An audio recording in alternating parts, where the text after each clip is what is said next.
इस फिल्म की शुरुआत में हमें रेगिस्तान के बीच बसे शहर बगदाद की झलक दिखाई जाती है। यहीं पर आर्मी एजेंट्स की एक टीम अपने लीडर लूफेंग के साथ एक खास मिशन पर पहुंची है। लू सबसे पहले वहां के ऑयल फैक्ट्री के हेड से मिलता है, जो इस फैक्ट्री का पूरा कंट्रोल संभाल रही होती है। असल में इस फैक्ट्री में काम करने वाले लोग बहुत बड़ी मुसीबत में थे, क्योंकि उन पर रोज हमले हो रहे थे और इसी वजह से लू की टीम को उन्हें बचाने के लिए बुलाया गया था। फैक्ट्री के लीडर लू को बताती है कि यहाँ पर करीब 400 लोग फंसे हुए हैं, जिन्हें सुरक्षित बाहर निकालकर ग्रीन जोन तक पहुंचाना बहुत जरूरी है। इसी बीच कहानी हमें एक गांव में ले जाती है, जहां पर क्रिस नाम का एक आदमी रहता है। वहां पर उसका भाई उससे मिलने आता है और कहता है कि उसके पास एक मिशन है, जिसे पूरा करने पर बहुत सारा पैसा मिल सकता है। उसका प्लान होता है बस में जा रहे कुछ लोगों को किडनैप करने का, लेकिन क्रिस यह सुनते ही मना कर देता है, क्योंकि उसने कभी भी गलत रास्ता नहीं चुना था और वो ऐसा काम नहीं करना चाहता था। उसी गांव में ओवेन नाम का एक आदमी भी रहता था, जो जमीन के नीचे से पानी निकालने का काम करता था। क्रिस के गांव में भी पानी की भारी कमी थी और लोग बहुत परेशान थे।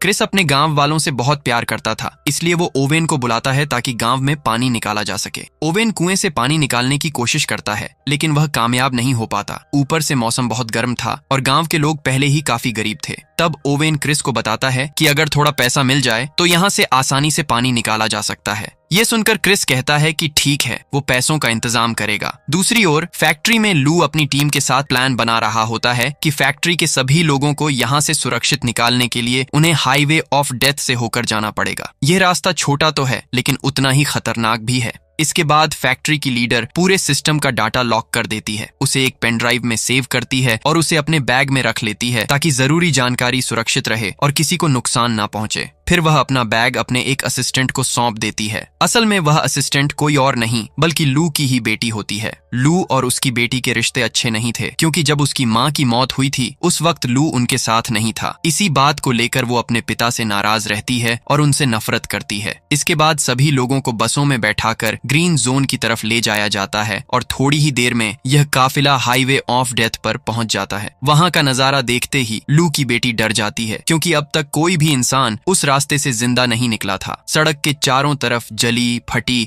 और हादसों में तबाह हुई गाड़ियां पड़ी होती हैं, जो माहौल को और भी डरावना बना देती हैं। लू अपनी टीम को चारों तरफ नजर रखने के लिए कहता है और फिर से बस को आगे बढ़ाता है। तभी रास्ते में उसको 2 गाड़ियां खड़ी मिलती हैं, जिनकी वजह से सड़क पूरी तरह जाम हो जाती है। यह देखकर लू की बेटी कहती है कि यहीं पर बस रोक देनी चाहिए, लेकिन लू इसके लिए बिल्कुल तैयार नहीं होता है। वो साफ कहता है कि उसको अच्छी तरह पता है कि यह गाड़ियां यहाँ पर क्यों खड़ी हैं और किसी भी हालत में बस रोकना ठीक नहीं होगा। उसका कहना होता है कि हमें यहाँ से हर हाल में निकलना होगा। अब जैसे ही लू बस को उन गाड़ियों के पास ले जाता है, अचानक से एक जोरदार धमाका होता है, जिससे बस में बैठे सभी लोग डर जाते हैं। इसके बावजूद लू बस नहीं रोकता है और लगातार आगे बढ़ता रहता है। असल में ये सारी बसें एक खास तरह के मजबूत मटेरियल से बनी होती हैं, इसलिए गोलियों और बमों का उनके ऊपर कोई खास असर नहीं होता है। लू अपनी बेटी को समझाता है कि बीच रास्ते में खड़ी यह गाड़ियां सिर्फ हमें भटकाने के लिए थीं। आगे बढ़ते ही लू को सामने एक बहुत बड़ा रेत का तूफान आता हुआ दिखाई देता है, लेकिन वो उससे भी नहीं घबराता और बस को उसी दिशा में आगे बढ़ाता रहता है। इधर क्रिस और उसकी टीम इसी रेत के तूफान का फायदा उठाते हैं और एक बस को हाईजैक कर लेते हैं। दरअसल क्रिस को पैसों की सख्त जरूरत थी, इसी वजह से उसने अपने भाई की बात मान ली थी। तूफान रुकने के बाद सभी बसें एक जगह रुकती हैं। तभी लू को पता चलता है कि उनकी एक बस गायब है और उसी बस में ऑनेल फैक्ट्री की लीडर भी मौजूद थी। टीम की एक लड़की लू को बताती है कि उसने उस बस को दूसरी दिशा में जाते हुए देखा था। अब हालात को समझते ही लू तुरंत एक हेलीकॉप्टर बुलाता है, ताकि उस बस को जल्दी से ढूंढा जा सके। इस मिशन में लू की बेटी भी उसके साथ जाने की जिद करती है और आखिरकार वो दोनों हेलीकॉप्टर से उस बस की तलाश में निकल पड़ते हैं।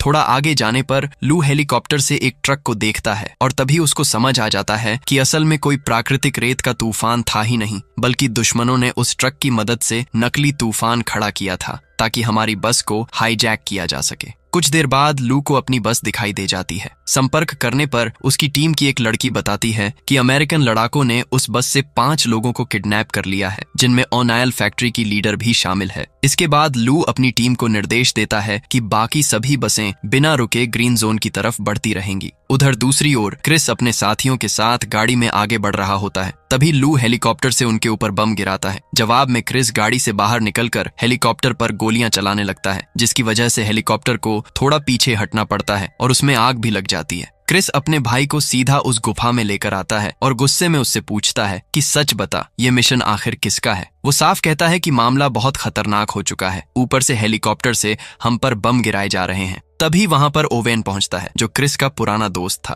वो सामने आकर मान लेता है कि यह पूरा प्लान उसी का था और वही इस ओनाइल फैक्ट्री के लीडर को किडनैप करने के पीछे था। उसका मकसद था ओनाइल कंपनी के सारे सिस्टम हैक करना और उसे अपने कंट्रोल में लेकर मोटा पैसा कमाना। फैक्ट्री के लीडर को अब समझ आ चुका था कि उनकी फैक्ट्री पर जो हमले हो रहे थे उसके पीछे ओवेन का ही हाथ था, और जैसे उन्होंने जगह बदलकर ग्रीन जोन की तरफ जाना शुरू किया, उसने रास्ते में उन्हें अगवा करने का प्लान बना लिया। ये सब सुनकर क्रिस ओवेन से साफ कह देता है कि वो इतना बड़ा खेल कैसे खेल सकता है और अब वह इस प्लान का हिस्सा नहीं बनेगा। वो सीधे बोलता है कि उसे अब किसी की मदद नहीं करनी है, बस उसके पैसे दे दिए जाएं ताकि वह यहाँ से निकल सके। ओवेन जवाब देता है कि अभी थोड़ा काम बाकी है, उसके बाद पूरा पैसा मिल जाएगा। क्रिस का भाई भी यही कहता है कि अब बस थोड़ा सा ही काम रह गया है, लेकिन क्रिस किसी की नहीं सुनता और साफ अल्टीमेटम देता है कि 2 घंटे के अंदर अगर उसको पैसे नहीं मिले तो अंजाम बहुत बुरा होगा। इतना कहकर वो वहां से चला जाता है। क्रिस के जाते ही उसका भाई ओवेन से कहता है कि अब हमें बिना क्रिस के ही काम करना पड़ेगा, लेकिन यहीं ओवेन अपनी असली शक्ल दिखा देता है। वो क्रिस के भाई को धोखे से मार देता है और बाकी सब लोगों को वहां से निकल जाने को कह देता है। उधर क्रिस अपने गांव वापस पहुंचता है। वो अंदर ही अंदर अपने भाई से नाराज होता है क्योंकि उसने उसे पूरी सच्चाई नहीं बताई थी। खुद को थोड़ा शांत करने के लिए वह बच्चों के साथ खेलने चला जाता है। तभी वहां पर लू आता है, जो कहता है कि वह अपने लोगों को बचाने आया है और उसे पता है कि क्रिस ने ही उन्हें किडनैप किया है। जवाब में क्रिस भी कहता है कि वो भी अपने गांव वालों को बचाने के लिए यह सब कर रहा है। असल में क्रिस ने यह सब सिर्फ पैसों के लिए नहीं किया था, उसने यह इसलिए किया ताकि वो अपने गांव के लिए पानी का इंतजाम कर सके। ये पूरा खेल ओवेन का था, जिसने क्रिस को अपने साथ मिलाने के लिए उसे इस्तेमाल किया और बाद में धोखा दे दिया। अब बातचीत के बाद लू वहां से चला जाता है। इसके बाद हम देखते हैं कि कुछ समय बाद क्रिस एक खाली पड़ी फैक्ट्री में पहुंचता है, जहां पर उसे अपने भाई की लाश दिखाई देती है। वहां पर लू भी आ जाता है और उन दोनों के बीच जबरदस्त लड़ाई शुरू होती है। कभी क्रिस भारी पड़ता है तो कभी लू, क्योंकि क्रिस को ऐसा लग रहा था कि उसके भाई को लू ने मारा है। लेकिन तभी कुछ भारी चीज क्रिस पर गिरने वाली होती है और लू उसको बचा लेता है। उसी पल क्रिस को एहसास हो जाता है कि उसके भाई की मौत के पीछे लू नहीं बल्कि ओवेन का हाथ है। इतने में अचानक चारों तरफ से गोलियों की बौछार शुरू हो जाती है। दरअसल ओवेन अपने गुंडों को वहां पर भेज चुका था ताकि वो उन दोनों को वहीं पर खत्म कर सकें। अब हालात ऐसे हो जाते हैं कि क्रिस और लू दोनों मिलकर उन गुंडों का सामना करने लगते हैं। वह दोनों गोलियों से खुद को बचाने की कोशिश करते हैं कि तभी अचानक क्रिस उनके ऊपर एक बम फेंक देता है, जिससे जोरदार धमाका होता है। उस धमाके के बाद ओवेन के गुंडे वहां से भाग खड़े होते हैं, लेकिन इस अफरा तफरी में क्रिस की गाड़ी भी पूरी तरह तबाह हो जाती है। अब क्रिस और लू दोनों को साफ समझ आ जाता है कि असली दुश्मन सिर्फ एक ही है और वो है ओवेन। क्रिस लू से कहता है कि उसको पता है कि इस वक्त ओवेन कहां पर होगा। दूसरी ओर ओवेन ऑयल फैक्ट्री के लीडर और उसके कुछ लोगों को जबरदस्ती फैक्ट्री में ले आता है। वहां पर वो सिस्टम खोलने की कोशिश करता है, लेकिन सिस्टम एक कोड से लॉक होता है। जब ओवेन फैक्ट्री लीडर से उस कोड के बारे में पूछता है तो वह मना कर देती है। गुस्से में आकर ओवेन उसके 2 आदमियों को वहीं पर मार देता है। ये देखकर फैक्ट्री लीडर बुरी तरह डर जाती है। अब ओवेन उसके बेटे को मारने की धमकी देता है। मजबूर होकर फैक्ट्री लीडर उसको बताती है कि कोड एक पेन ड्राइव में है, जिसे उसने अपने बैग में रखा था और उसको बस इतना याद है कि जाते वक्त उसने वो बैग अपने असिस्टेंट को दिया था, लेकिन अब वो बैग कहाँ पर है उसको नहीं पता। तभी फैक्ट्री लीडर का बेटा ओवेन से कहता है कि उसकी माँ के फोन पर कॉल करके लोकेशन को ट्रेस किया जा सकता है, जिससे फोन और बैग दोनों का पता चल जाएगा। दरअसल वो बैग उस वक्त लू की बेटी के पास था, जो क्रिस के गांव में मौजूद थी। उसी गांव में लू को यह खबर मिलती है कि बाकी लोग सुरक्षित ग्रीन जोन पहुंच चुके हैं। वहां पर उसकी बेटी उससे पूछती है कि वो क्रिस पर इतना भरोसा कैसे कर सकता है, जिस पर लू जवाब देता है कि क्रिस अच्छा इंसान है और हमेशा लोगों की भलाई के बारे में ही सोचता है, इसलिए उस पर भरोसा किया जा सकता है। तभी क्रिस को लू की डायरी मिलती है। वो डायरी उठाकर लू को देता है और मजाक में कहता है कि क्या तुम्हें यह लड़की पसंद है? तुम तो बहुत खुशकिस्मत हो, इसकी फोटो तुम हर वक्त अपनी डायरी में रखते हो। इस पर लू शांत होकर बताता है कि वह लड़की उसकी बेटी है। क्रिस तुरंत उससे माफी मांगता है। लू भावुक होकर बताता है कि जब उसकी पत्नी की मौत हुई थी उस वक्त वो अपनी बेटी के साथ नहीं था, इसी वजह से उसकी बेटी आज भी उससे नाराज है। वो कहता है कि उसने यह मिशन भी सिर्फ इसीलिए लिया था ताकि वह अपनी बेटी को बचा सके, जो ओनेल फैक्ट्री में काम करती है। क्रिस उसको भरोसा दिला दिलाता है कि सब कुछ ठीक हो जाएगा, वो सबको बचाएंगे और साथ मिलकर लड़ेंगे।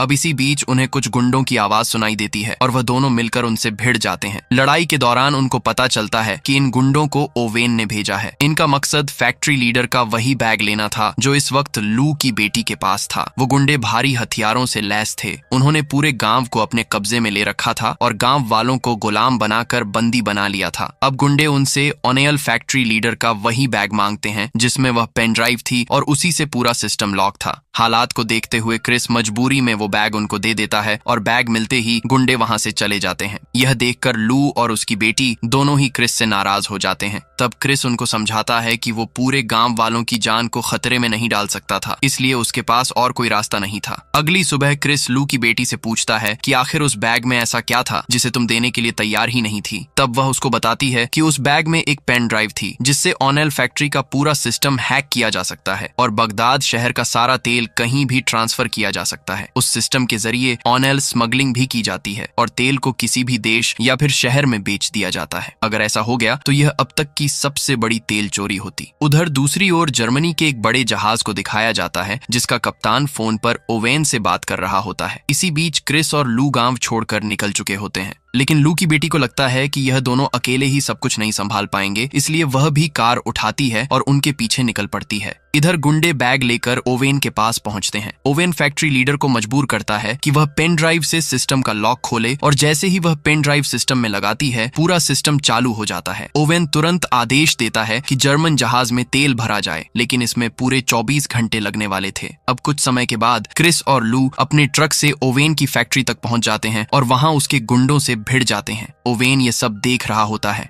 वो अपने लोगों से कहता है कि अब यहाँ से निकलना ही होगा क्योंकि उसका काम पूरा हो चुका है। जर्मन जहाज में तेल भर चुका था। उधर क्रिस भी फैक्ट्री के अंदर घुस जाता है और वहां पर मौजूद गुंडों को मारना शुरू कर देता है। तभी उसकी नजर बाहर जाती है और वह देखता है कि ओवेन वहां से भाग रहा है। क्रिस तुरंत उसके पीछे दौड़ पड़ता है। रास्ते में उसकी मुलाकात लू की बेटी से होती है जो कार लेकर वहां तक पहुंच चुकी थी और वो दोनों मिलकर ओवेन का पीछा करने लगते हैं। इसी दौरान फैक्ट्री के अंदर लू अकेले ही ओवेन के बाकी गुंडों से लड़ रहा होता है और एक एक करके सबका काम तमाम कर देता है। तभी ओनायल फैक्ट्री की लीडर वहां पर आती है और कहती है कि सब कुछ बर्बाद हो गया है। ओवेन पेन ड्राइव की मदद से तेल चुरा चुका है और इतने बड़े नुकसान को हर हाल में हमें रोकना ही होगा। वहीं दूसरी ओर जब क्रिस ओवेन का पीछा कर रहा होता है तो वह अपनी गाड़ी से ओवेन की गाड़ी के पीछे जोरदार टक्कर मार देता है। लू की बेटी भी अपनी कार को हवा में उछालते हुए आगे बढ़ती है, लेकिन उसकी कार का एक्सीडेंट हो जाता है। यह देखकर क्रिस उसके ऊपर गुस्सा करता है। तभी लू भी ट्रक लेकर वहां पर पहुंच जाता है। वो तीनों ट्रक में बैठते हैं और ओवेन के पीछे बढ़ जाते हैं। क्रिस लू को ओवेन तक पहुंचने का एक शॉर्टकट बताता है और इसी प्लान के तहत वह ट्रक से रॉकेट लॉन्चर भी निकाल लेता है। दरअसल यही वो ट्रक था जिसका इस्तेमाल पहले नकली सैंड स्टॉर्म बनाने के लिए किया गया था ताकि बस को हाईजैक किया जा सके।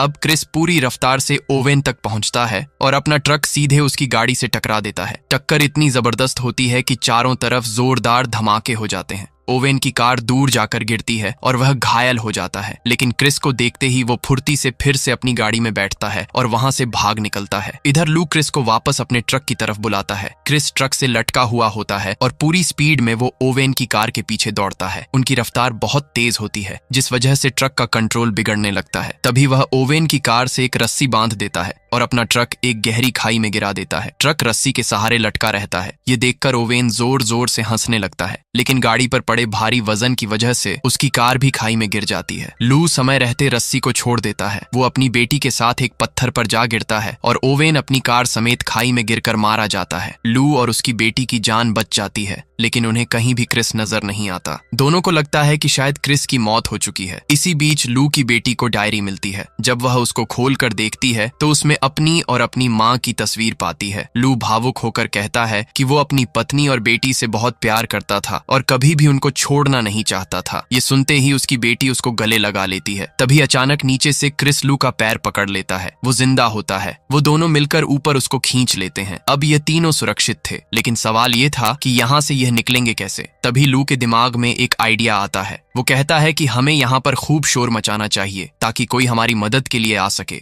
जिसके कुछ देर बाद दिखाया जाता है कि उसी जर्मन जहाज को भी पकड़ लिया गया है जिसे ओवेन ने चोरी का तेल बेचा था। उधर क्रिस के गांव में भी पानी अब पहुंचने लगता है। ये सब क्रिस और लू की मेहनत का नतीजा था। गांव के सारे लोग खुश हो जाते हैं, जहां बाद में लू की टीम उसके पास आती है और अगले मिशन के बारे में उससे पूछती है। क्रिस भी वादा करता है कि वह अब हर मिशन में उसका साथ देगा, जिसके साथ ये फिल्म यहीं पर खत्म हो जाती है।